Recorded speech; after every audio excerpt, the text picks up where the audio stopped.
பழனிசாமி போன மாசம் டெல்லிக்கு போய் ஏதோ குத்து விளக்கு ஏத்தணும்னு சொன்னீங்களே, என்ன ஆச்சு?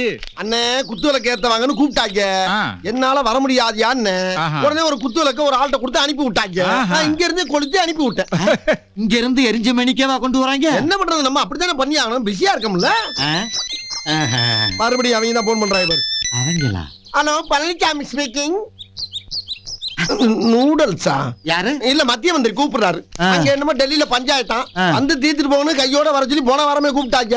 எனக்கு இங்க நிறைய பஞ்சாயத்து இருக்கு, வர முடியாதுன்னு ஏமாத்திக்கிட்டே இருந்தேன். அதெல்லாம் எனக்கு தெரியாது. நாளைக்கு மத்தியான சாப்பாடுக்கு நீங்க இருக்கணும்னு ரொம்ப கூப்பிடுறாங்க. வந்துட்டாங்கல்ல? யாரு? பிளைட்ல ஆள் விட்டு தர்றாங்க. பிளைட்ல ஆள் விட்டு தர்றாங்களா? பழனிசாமி நாங்க வர்றோம்ப்பா. எவ்வளவு பிட்டுகளை தாப்பா அந்த காதுக தாங்க. வாங்க, எம்புட்டு போய் லேசா புழுனாவே கண்டுபிடிச்சிடறாங்கல்ல. அது சரி, அவங்கள நம்ம வாயை பார்த்து பார்த்து வருஷ கணக்கா பழகிட்டாங்கல்ல, கண்டுபிடிக்கத்தானே செய்வாங்க. இன்னும் கொஞ்ச நாள் தனித்தனியா பஞ்சாயத்து வைக்க ஆரம்பிச்சு ஒரு போக்கில் தேங்கூட்ட கலச்சு விட்டு போயிட்டாங்க. என்ன அர்ஜென்ட்ரா, இந்த ஈக்கு பயந்துகிட்டு 2 நாளைக்கு ஒருக்கா ஒரு மனுஷன் போனா எப்படா வாழ்றது?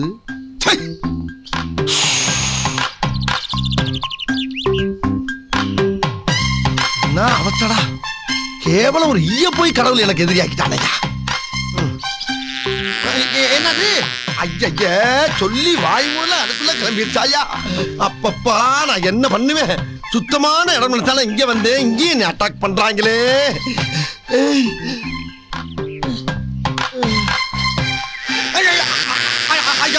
கிளம்பிட்டாடா. ஐயோ முடிச்சிட பச்சியல.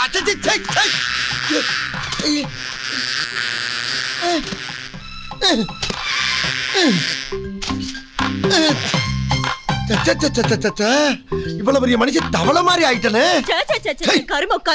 பொம்பளைங்க போற பாதையில பப்பர பண்ணி பரப்பிட்டு உட்கார்ந்துருக்கான் பாரு, மானம் கெட்டவன்.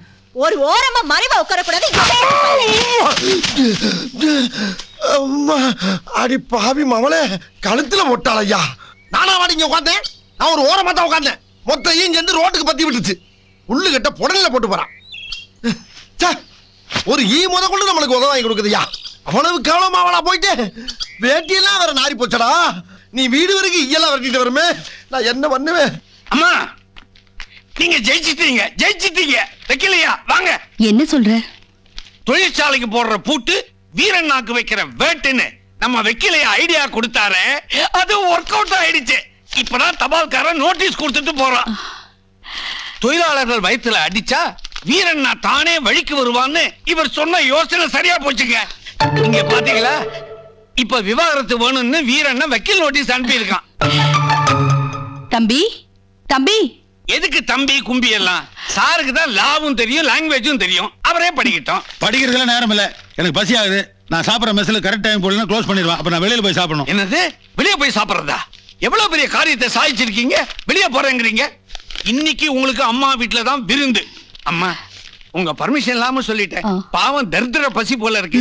சாப்பிடலாமா? வாங்க வாங்க. ஏய், ஐயாவை கவனிங்கடி. யோ, மொட்டையை ஐயாவை கவனினா தொடர்பு வந்துட போறாரு.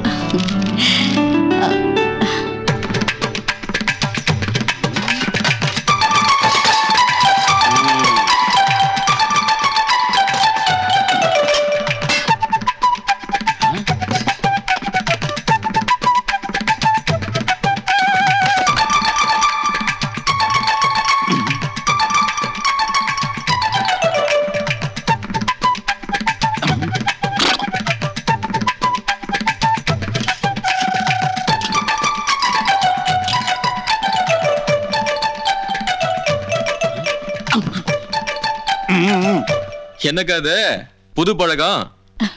தம்பி, உனக்கு ஐஸ்வர்யா கிடைச்சிட்டா. அந்த வீரண்ண விவாகரத்து நோட்டீஸ் அமைச்சிருக்கான். அப்படியா? எங்க காட்டுங்க. ஐயோ, விவாகரத்து நோட்டீஸ் நினைச்சிருக்காங்களா? அது வேற நோட்டீஸ். அதை அனுப்பிச்சது நாம தானே தெரிஞ்சதுன்னா பிச்சு போடுவல, பிச்சு அதுக்குள்ள சாப்பிட்டு ஓடிடுவோம். அக்கா, இது வீரண்ணா கிட்ட இருந்து நமக்கு வந்த விவாகரத்து நோட்டீஸ் இல்ல. அப்போ லேபர் கோர்ட்ல இருந்து நமக்கு எதிரா வந்திருக்க அபாய நோட்டீஸ். அபாய நோட்டீஸா? காரணம் தெரிவிக்காம விளக்கம் கேட்காம அவகாசம் கொடுக்காம நாம தொழிற்சாலையை மூடினது தப்பா. அதுக்காக தொழிலாளர்களுக்கு நாம 2 கோடி ரூபாய் நஷ்ட ஈடா தரணுமா. 2 கோடியா? சட்டத்துல அப்படி ஒரு சந்து இருக்குதா? சொல்லவே இல்லையே. என்னதையா சொல்றது?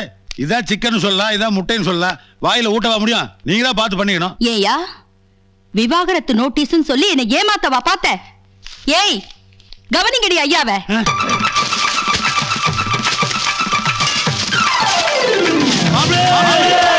ஒண்ணுக்கு பாதி நிப்பாட்டியாச்சு. ஈயில்லாத நம்ம இங்க வந்தா இங்கேயும் ஒரு ஈ வாயில வந்து உரைச்சிட்டு போகுது. ஈயெல்லாம் என்னைக்கு ஒளியுதோ அன்னைக்கு தான் எனக்கு நிம்மதி. ஏப்பா வீரண்ணா, அது என்ன நம்ம ஊர்ல ஃபேக்டரி எல்லாம் இழுத்து மூடிட்டாங்களா? விவசாயம் பண்ணக்கூடாதுன்னு விவசாய பூரா அடிச்சு விரட்டி இருக்காங்களா? பத்தாவது உன் பொண்டாட்டி ஓன்ட்டு இருந்து பிரிச்சு கோர்ட்டு கேஸ்ல வேற போயிருக்காங்களா? இதெல்லாம் ஏன் என்கிட்ட நீ சொல்லல? சொன்னாவா? சொல்லியிருந்தா பஞ்சாயத்துல அப்படி அப்படி அப்படி கண்ணு எம்மைக்கிறக்குள்ள பூராத்தையும் தீர்த்து நானு. யார் நீ? பின்ன என்ன சாதாரணா? பஞ்சாப், ஹரியானா, குஜராத், மகாராஷ்டிரா, பாம்பே, கல்கத்தா, என்ன இங்கெல்லாம் லாட்டரி வியாபாரம் பண்ண போறியா? அவங்க எல்லாம் வந்து எங்க பஞ்சாயத்தை தீர்த்து போறாங்க சொல்ல வந்தா லாட்டரி வியாபாரம் பண்ண போறோம். போடா பஞ்சாயத்து. ஓ பஞ்சாயத்து பத்தி எனக்கு தெரியாதா? என்ன? பஞ்சாயத்து ஆரம்பிச்சவன 5-6 ஈ வந்துரும். ஈய வெட்டறேன்னு சொல்லி துண்டு எடுத்து சுத்திக்கிட்டே 7 ஊர் தாண்டி போயிட்டு 8 மாசம் கழிச்சு திரும்பி வருவ. பஞ்சாயத்து உனக்கு தெரிஞ்சு போச்சா? உனக்கு தெரிஞ்சு போச்சா? நீ சொல்றது உண்மைதாப்பா.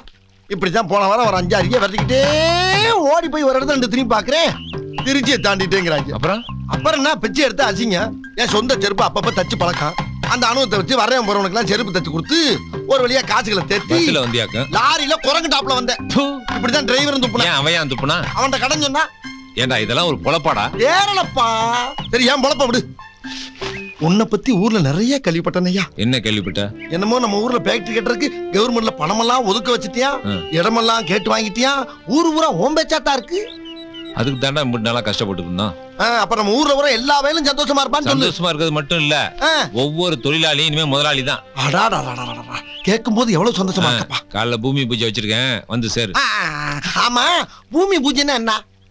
அப்படியே இடிச்சனா நீ பஞ்சாயத்து தலைவர். அப்ப உனக்கு தெரியலன்னு சொல்லு. விடுப்பா, நான் வேற ஆட்ட தெரிஞ்சுக்கிறேன்.